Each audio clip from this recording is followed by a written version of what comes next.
Hello and welcome to the EURACTIV interview series. The results of the newest edition of the EU-wide opinion poll, Special Spring Eurobarometer survey, has been just released. This latest poll for the European Parliament shows high support for the EU of the European citizens despite the pandemic. Still, half of the Europeans feel or fear the impact of COVID-19 to their finances. On this occasion, I have a great pleasure and honor of introducing to you Mr. Philipp Schulmeister, the guy that stands behind and in front of the Eurobarometer service. Since 2017, he's been the head of Public Opinion Monitoring Unit in the European Parliament. Welcome. Welcome, and thank you very much for having me today. Our pleasure. So let me start with asking about the main results and introducing in general this latest spring special edition of Eurobarometer. With pleasure. So what we did is we were focusing on, let's say, three different aspects. The first one is, how do citizens feel and how do they experience this 1 year of the COVID-19 pandemic in their personal life, in their finances, as you have already mentioned? Is there any such impact? But also with a view to the measures the European Union has taken. So this is the first block. The second block would be, how do they see the European Union? What's their image of the European Union? And how do they see then, as the third block, the next steps forward? Is there something that would have to change? Should the European Union go into the direction of reforming its procedures, and should it maybe focus also on different issues? So these would be the three blocks we focused on. And if you allow me, I would start immediately with the first one.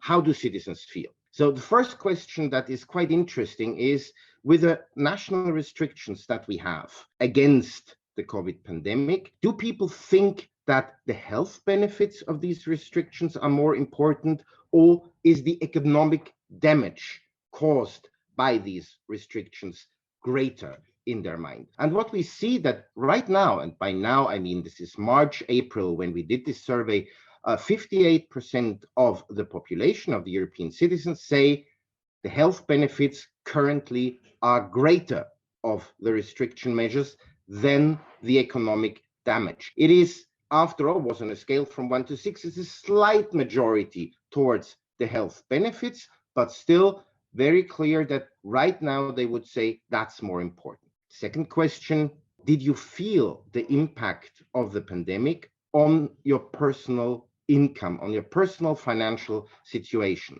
And here we can already get quite important insight into what this pandemic might have caused. 31% say the pandemic has already impacted on my personal income, and 26% say not yet, but I would expect this for the near future. 42% on European average say the coronavirus will have no impact at all on my personal financial situation. Now, in Poland, this is a little bit different. And again, as you know, we always have to take one look at the European average results, but then also a very close look at the national results, because they might indeed differ. And in Poland, indeed, they do differ with this question. 28% say the pandemic will have no impact at all on my personal finance. So this is 14 points less than the European average. Indeed, 36%, more than on European average, say they already have felt it, and 35% expect it in the future. So that would give us 71% overall of the Polish population saying, I already felt it, or I expect it to do in the future. And that leads us to the next thing. How do you feel? This might not sound like a core indicator, a hardcore indicator, if you want, but it's the opinion poll, so it's about subjective also opinions of the people. Absolutely, and I truly believe that asking also for the emotional status of people gives color and context. How you feel, we know this in our everyday dealings. So talks we have with family, with friends, with everyone, the way how I feel right now might very much impact on what I say, what I think, how I express myself. So therefore we ask, since the last year, how do you feel? Current status. And right now, most of respondents would say they feel uncertainty, and 37 say they feel hope. So this is this balance that we see since the last year. But can I Uncertainty ask about the way forward. what were the previous results? Has anything changed in terms of this feeling of uncertainty within the last months? Do you know that? Yes, we asked this same question in a series of 3 surveys we did in 2020. Was a different survey mode. Okay, this becomes a bit more too technical. We cannot directly compare a trend. But what we can see is that, let's start in March, April of 2020. So really at the beginning of the pandemic, first wave. And there, uncertainty, fear, helplessness was very high. There we were around 45, 50%, pretty much as we are here. Hope was relatively low. And then came the summer. And we remember that last summer was the first attempt to open up, to go on holidays again, to have some more freedom after these first months. And this is when it changed, when hope came up, when confidence came up and took the first place. But then again came autumn with the second wave, with the increasing infection numbers throughout the European Union. And this is where uncertainty moved up again to the front position where we have it now. There is one thing that, though, is interesting as a development. It's frustration. Frustration and anger are emotions that are increasing. We actually even have 5 countries now where frustration tops the list of what we have. That's Finland, Germany, for example, Sweden. They would feel mostly frustration with the situation as it is. And is it the frustration in general? Is this question more specific? Is it a frustration about the European Union, about the pandemic, or in general? What's their feeling? I think the question is not specifically formulated, how do you feel about what the European Union did, or but it is really more, what is your current emotional status? It's really the general fundament, if you want, the platform on which everything else might then be. And the frustration, nevertheless, the rising feeling of frustration in many countries, for me, is clearly connected to the ongoing pandemic, to that we still do not know when and how it will end, and this feeling, it's up to here and I'm actually done with it. So this is what clearly comes out of it. Has there been any results that you found especially striking, especially unexpected? Something that you didn't expect might happen within this 1 year of the pandemics, or in more general terms, in comparison to other Eurobarometer surveys in the past? Well, let's put it like this. You remember back in the first half of 2020, when the European Union was trying to put together the necessary measures to fight the pandemic. There was quite a lot of criticism that the European Union was too slow, that it is not acting efficiently enough. We had a similar debate in some countries, at least, now in the spring, right during the field work for this survey, when it comes to the rollout of the vaccines, for example. Germany, for one, as one example, was one of the countries where the criticism of this joint vaccine rollout was particularly strong. So we might have expected that the overall image of the European Union would suffer from this, that people would say, not happy. And for me, really, the interesting thing is, a result here is the differentiation between the fundamental support for the European Union and the satisfaction with what is concretely done. So the most surprising result, if you want, was indeed the question that we asked here. What image do you have of the European Union? Positive, neutral, negative. We are, and that really sounds counterintuitive for some, maybe, but we are now, since last autumn, at the highest level of positive EU image since more than a decade. Since the last economic and financial crisis in 2012, at the end of this crisis, the image of the European Union was consistently climbing up, reaching a plus 10 points during the year of the pandemic. So why is that? I personally believe this has to do with the lessons we have learned in the European Union over these past years. Economic financial crisis, the threat of you want Russia, China, Trump, Brexit, this polycrisis that is ongoing over the past year had one lesson: we can do things better together than on a national basis. And I think this is reflected in how people see fundamentally the European Union.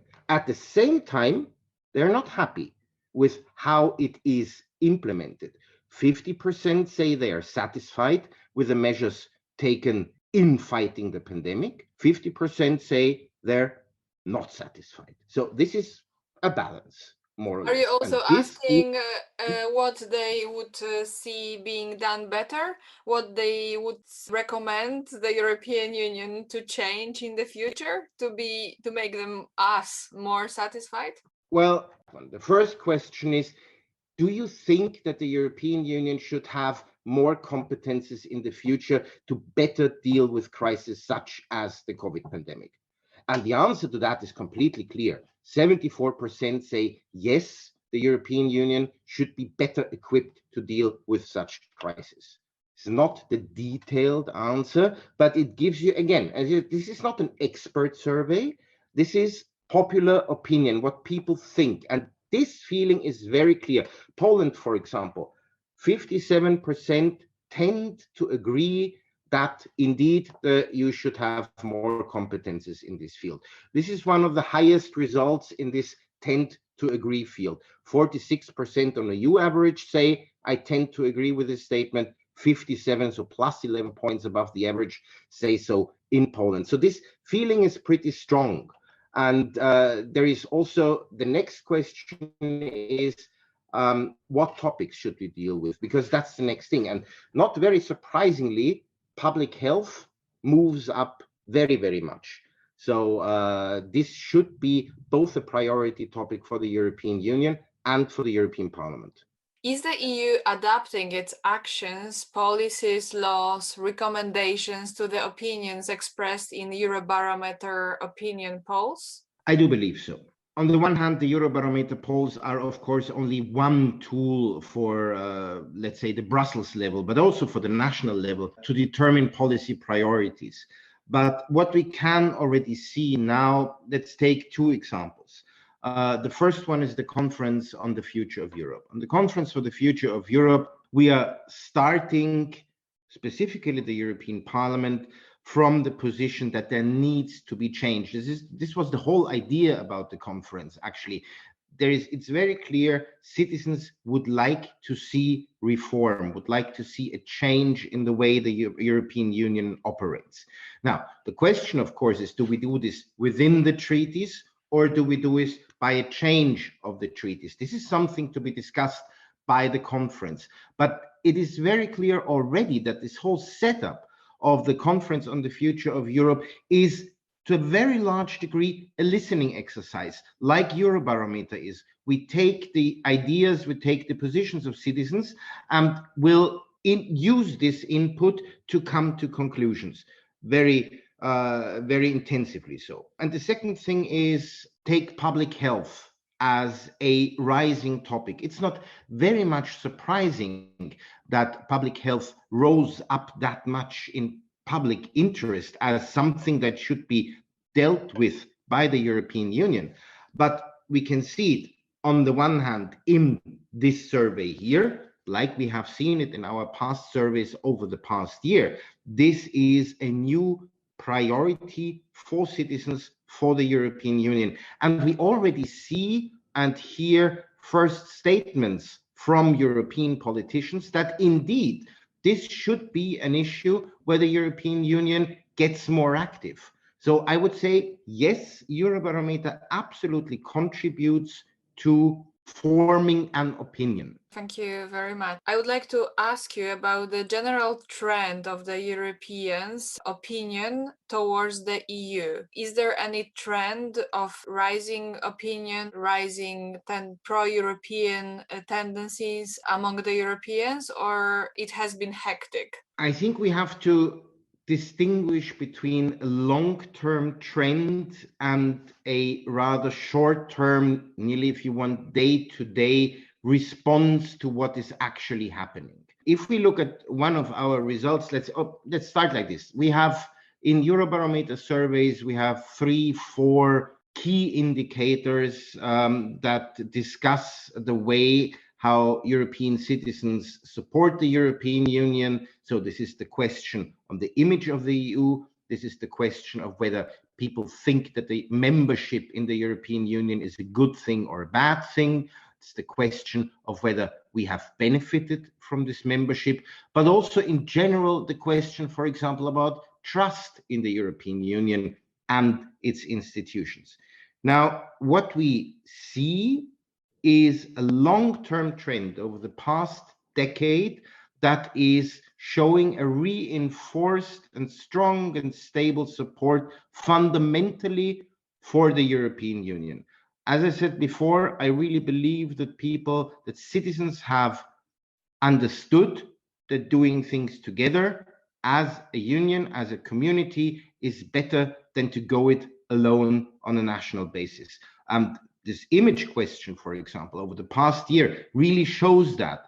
We had 40% positive image for the EU in 2019 and 50% in December 2020. So that shows, on the one hand, there is this increase in support on the long trend. But contrasted to this is how people see what we're actually doing on a day-to-day basis, the concrete measures taken to fight the pandemic. And here you would see a stronger variation between member states. Some are more happy, some are less happy, and this very much depends on the context, on the situation the country right now is in.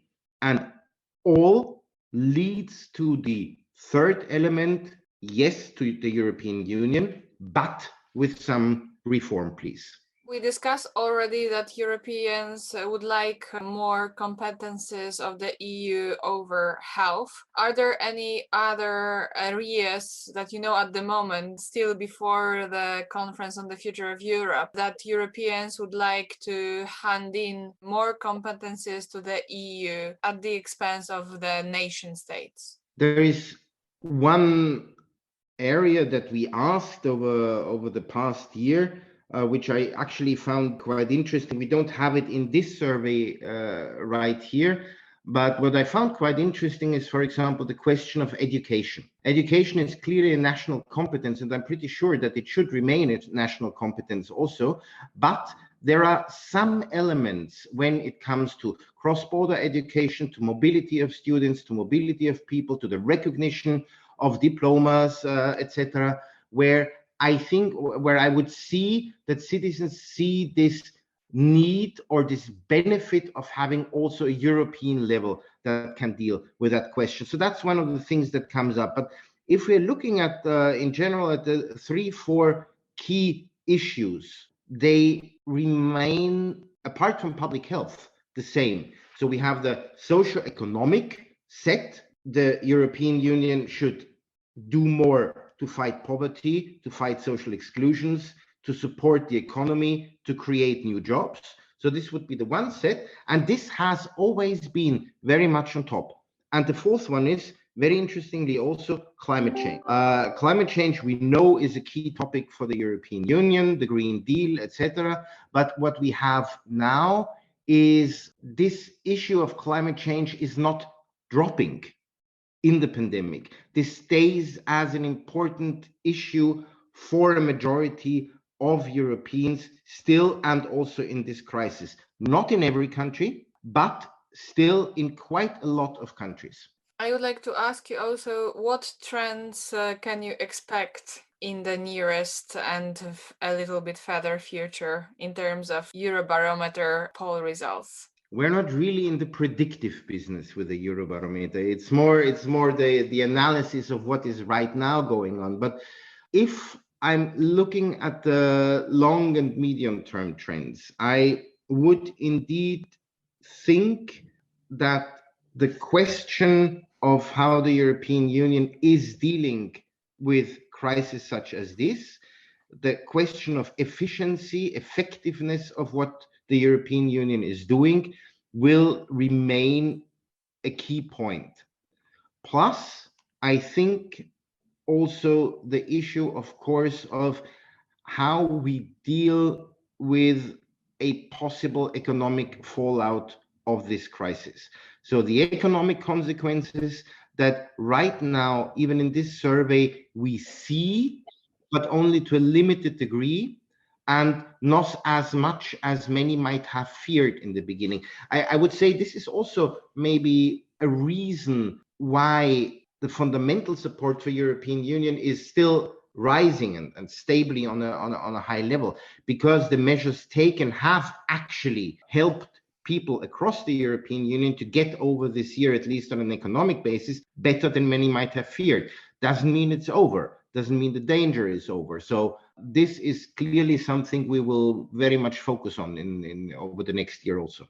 There has been a paradox because political leaders in Hungary and Poland are quite, to say the least, Euro critical. At the same moment, Polish citizens and Hungarians are among the most Euro enthusiastic nations, with Poland having a clear lead in most of the years of the Eurobarometer service. How would you explain this paradox? I would start relatively simple by saying there is a difference between public opinion and published opinion. And by published, I don't mean necessarily what the media are writing, but let's say there might be a difference between how people feel and what the political level says. And yes, it's true over the past years, and that goes not only for Hungary and Poland, but for many other countries also.